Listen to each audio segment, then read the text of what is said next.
అటుపక్క వాళ్ళు లిటరల్గా వాళ్ళ 2 years బేబీని చూపించి కాళ్ళకు పట్టుకుంటున్నా కానీ కాల్ చేశారు. మా హస్బెండ్ నాకేం చెప్పారంటే, మన ఇద్దరం ఇట్లా పడుకుందాము, నువ్వు తలెత్తద్దు అన్నాడు. మేమిద్దరం చేతులు హోల్డ్ చేసుకొని పడుకొనే ఉన్నాం.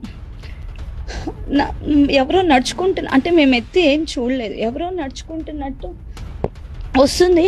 టక్కని బ్లాస్ట్ సౌండ్ వినిపించింది, ఒక షాట్ వినిపించింది. బట్ నేనైతే మాది కాదనుకొని ఇట్లే ఉన్నాను. మేమిద్దరం ఇట్లే చేతులు పట్టుకొని సడన్గా నాకు డ్రెస్ అంతా వెట్ అయిపోయింది. మేమిద్దరం ఇట్లే ఉన్నాము. షార్ట్ వచ్చే ముందు హిందూ ఏ ముస్లిమే అని 2 సార్లు అడిగిన. We both didn't respond anything. Then immediately I heard the shot. ఆ షాట్ వినిపిస్తే ఆ షాట్ నిజంగా నేను మా హస్బెండ్ అనుకోలేదు.